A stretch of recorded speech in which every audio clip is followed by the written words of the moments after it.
I just took a few minutes to meet some of the individuals who would not have called themselves heroes, but I sure did. The individuals who are part of the stage crew, those who witnessed the horror that some of you may have been in the audience to see just a few hours ago. And they saved a man's life. And I could still see the trauma and pain in their faces that they're trying to figure out how something like this could happen in this place known for its healing, its tranquility, its harmony. But I will tell you, the team that was on the ground here, and the EMTs, the firefighters, and those who show up and literally kept a man alive as they were transporting him, did an extraordinary job. But they're also human beings. I could see still a lot of adrenaline rush, and a lot of fear, and the images keep going over and over in their heads. So just keep all of them in your thoughts and prayers. If you see them as you're strolling through, just give them a hug. They need our love as well. I was very proud to meet them.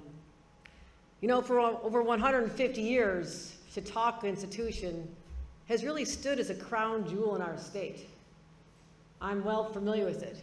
It's founded on the principles of education and freedom of expression and inclusion, all values that we are proud of here in New York. And this is a place where people believe in the vigorous exploration of ideals and philosophies and study of religion and politics. And indeed, it was in 2017 when I stood on this very place as Lieutenant Governor celebrating the 100th anniversary of women securing the right to vote.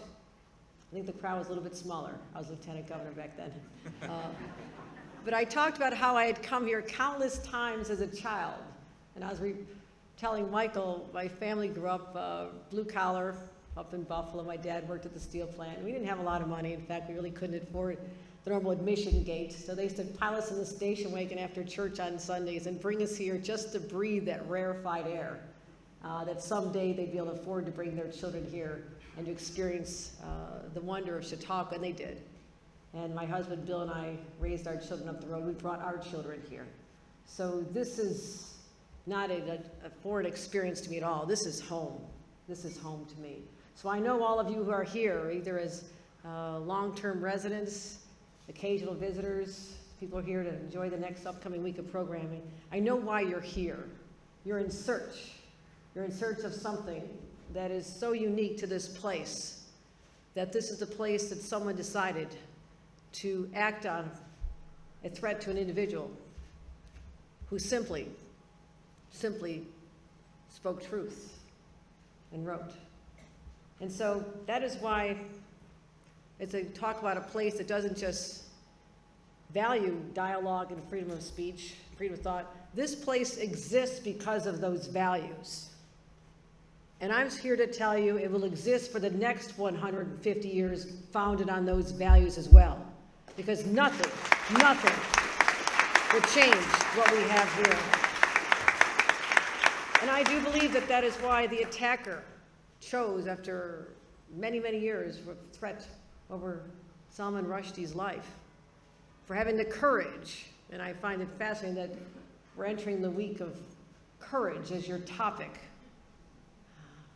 that this person who stood for a symbol to all of us of courage, great courage, that his attacker found him in this place, a place of openness, a place where thoughts are shared regularly. So that's why he came here, attempted to do something. He failed. He failed, as we learn of the continued recovery of this individual who's been subjected to so much over his life. But I will tell you right now, as your governor, New York State will always stand up to protect freedom of expression, freedom of speech, and we condemn the cowardly attack on Salman Rushdie. And we condemn any individual or any group that dare violate the sanctity of a place like Chautauqua or to attempt an assassination on a world leader. That cannot happen in New York. We're standing up. And we will stand. We will stand with courage. And I want to thank those, as I mentioned at the outset, those who stood with courage to save the life. And I want to thank our state police. I had a chance to meet the trooper who was the first one to take him into custody, an individual who's been on the force all of 8 years. And I shook his hand and I held it for a while and looked in his eyes and said, "Thank you for what you did. I'm sure the training didn't prepare you quite for this incident, but you were there. You didn't just respond as a professional, you responded as a human being who did everything in your power to save a life. So let that be part of your story. Let that be part of your story and go forth with courage." And I want everyone to know that as the investigation unfolds and there's much being found, you will know the story. And those who are motivated to violence because of calls from foreign leaders, even domestic leaders, calls for violence cannot be tolerated. And so we're going to continue. And I want it out there that a man with a knife cannot silence a man with a pen.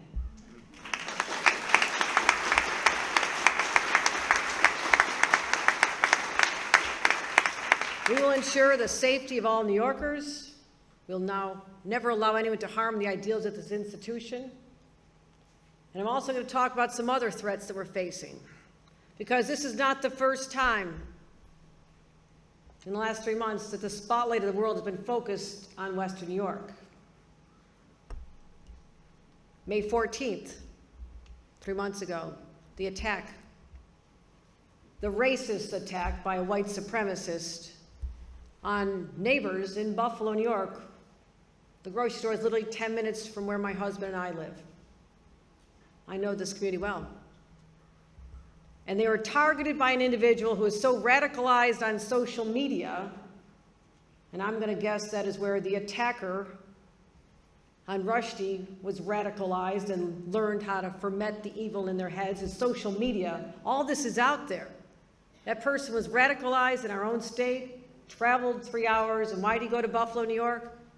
Because he searched and found that that was the largest black population and the closest drive to him. That was 3 hours. He could have gone to Brooklyn, 3 hours and 15 minutes. He was in search of doing the massive, most amount of harm he possibly could. So in the immediate aftermath of that, we went back to Albany, and I said we're going to do something about this. Not only ban AR-15s from teenagers, being able to buy them, as was the case. That is now the law of the land. You have to have a background check. You have to be over 21. That changed. But also, I said we have to form a specialized unit in our state police to focus on domestic terrorism. We now have that stood up. We're focusing on it. And we also are focusing on social media platforms. I have called on our Attorney General, Tish James, a strong woman. You do not want to mess with Tish James. And she is out there working with her team to find ways that we can monitor so we can see what's happening before it happens, because I don't want to be in the business in New York State of solving crimes. I want to be in the business of preventing crimes. And when the message is laid out there and they're spelling out and no one connects the dots, sounds a lot like 9/11, doesn't it? They never connected the dots. Well, now those dots are coming together. We're monitoring, we're watching, we are vigilant. We have an entire team of individuals hired to watch for this information being out there and the radicalization that's happening to individuals, as well as improving our red flag laws. What does a red flag law do? It says when there's individuals out there, whether they're in a school, a workplace, in the community, and they give signs that they're going to do harm to themselves or others, we have a responsibility and a right to find out whether they have access to guns. That's how you stop crimes. And we have beefed that up. And that is the law of the land now in the state of New York as well. So we're focusing on best practices, sharing information, and again, the partnership with the county sheriff, our county district attorney, the state police. Don't always take that for granted, as well as the FBI.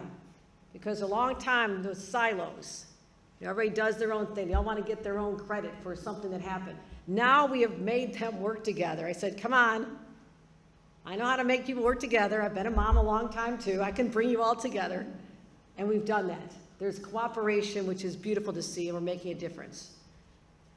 So here's what I want to say in conclusion. We talk about profiles and courage. We'll be examining that concept more this upcoming week. Mr. Rushdie spent more than a decade of his life in hiding, and finally he said, no more. I'm coming out. I'm coming out of the shadows. I will not be bowed by fear or a threat. And to those of us who go about our daily lives, if that's not an inspiration, I don't know what is. That inspires me to go out there and know I will use every tool at my disposal, including my voice, to call out this radicalization that's going on, to call out anyone who perpetrates violence, whether they're a high-profile individual or someone in the streets of Buffalo or Rochester or our small towns or the boroughs of New York. We have to call for an end to violence. And it's not just here in New York in our country. We just saw an attack on a bus in Israel, Middle East, where children, people from New York State were on a bus, were attacked, and are now struggling in a hospital. It is a challenging world. And to the young people I say, sometimes it can be scary. But this is the United States of America. This is the state of New York. We are a proud people. We're proud to have an institution that fosters these ideals, makes us proud of them, shares this knowledge, because this is common to our DNA, to speak up loudly. So wisdom will always prevail over ignorance. I'll also say that tolerance will always prevail over hate. Courage will always prevail over fear. And the pen will always prevail over the knife. Thank you. Thank you for being here today. Thank you for showing up. Thank you for showing your appreciation for the Chautauqua ideal, and onward to the next 150 years together. Thank you very much.